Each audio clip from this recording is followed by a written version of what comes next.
What's going on, guys? This is Chandler here with the channel. Come back to you guys with another video. Today we're obviously in a different location, and of course it is a new year, 2022. A little bit ago in 2020 we did an update for the ammo industry in general, and today we're going to do another of those. What better time to do it than to kick off right here at the beginning of 2022. So without further ado, let's roll the intro.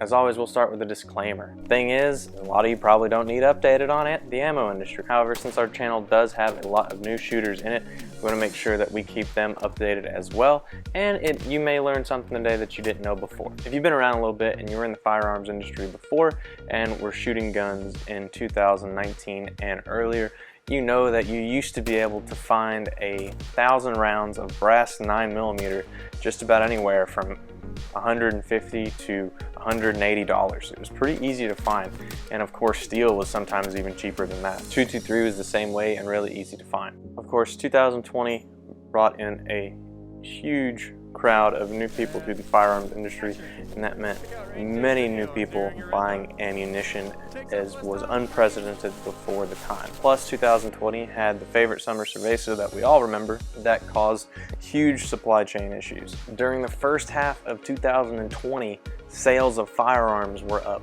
86% compared to the first half of 2019. And of course, with people getting new firearms, of course they're going to need ammunition for that firearm, and total ammunition sales were up in the first half of 2020 92% compared to 2019. And of course, this hit a lot of your most common calibers like 9mm, 45, 223, 5.56 were much more difficult to find, and if you could find them, of course, supply and demand economics, the price was way inflated. So with this unprecedented demand and shortage, of course, we all know what happens. That led to the most of 2020 being barren shelves when it comes to ammunition. And if you ever did find it, it was of course marked up, and that was probably why it was there. So that means you've got empty shelves and an unprecedented demand for a product that is increasingly difficult to make due to supply shortages, and major ammo companies having back orders for a year as of late 2020. And of course, this is a double-edged sword, so while there is a bad, there was a good. The ammunition and firearms industry had an unprecedented year in 2020, as well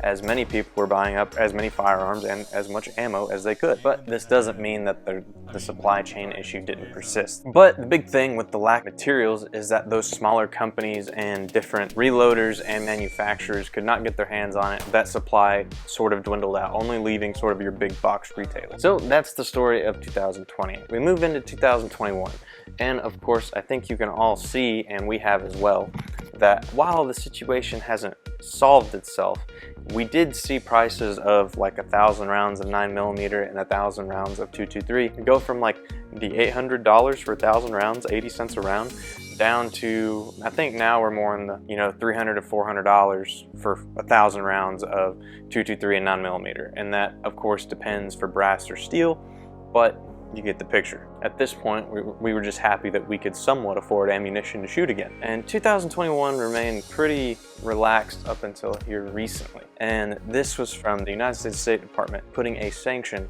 on Russian imported ammunition such as Wolf, Tula, ammunition of that nature. So what this does is it basically prohibits future importation of Russian-made ammunition and firearms. So the big repercussion of that is, obviously for us, we shoot a lot of steel case 223 and 9mm 7.62 if we bring it along. But the big thing is a lot of those common rounds that we use for range plinking are often Russian manufactured and steel cased. It's just what's more abundant on the shelves. And moreover, a vast majority of AK calibers like 7.62, 39 and 5.45 are mostly made in Russia. Makes sense, right?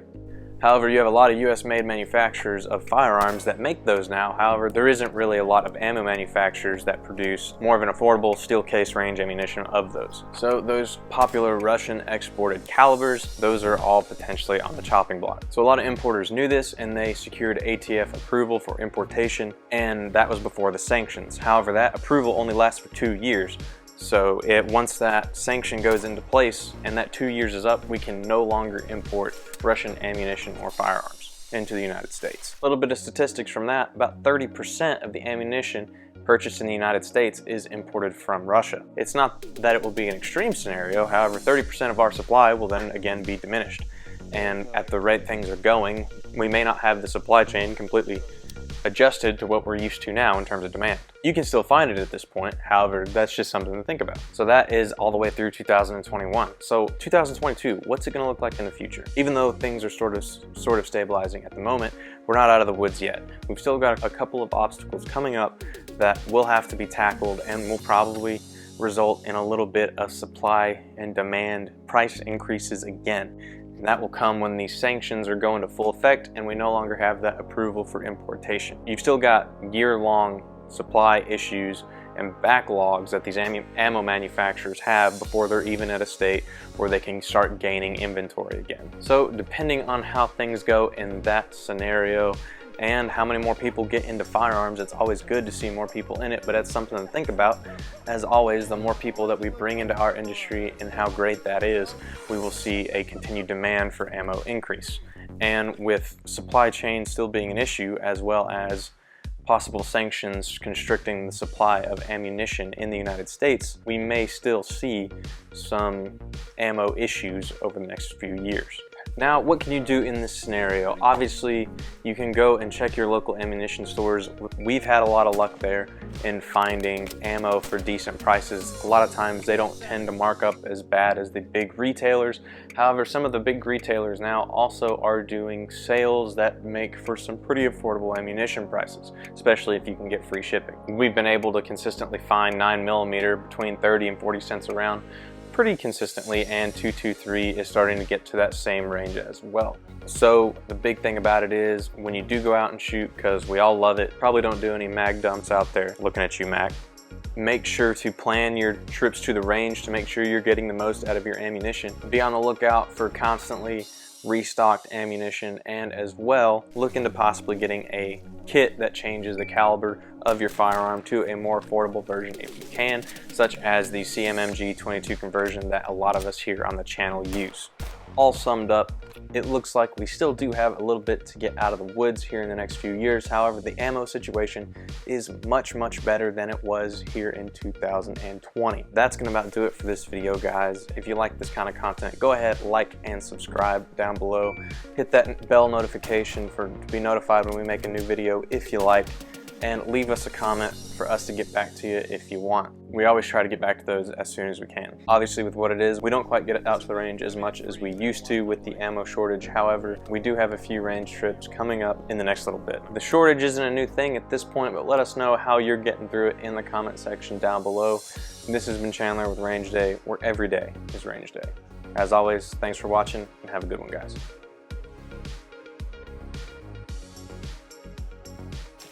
That's why you plan not. So this will mainly just be used to make sure that this works. Well, some people do like that though. It's just. Well, yeah, but then you're like down there. Yeah, I'm the pin. I'm leaning more towards higher and higher mounts. Yeah.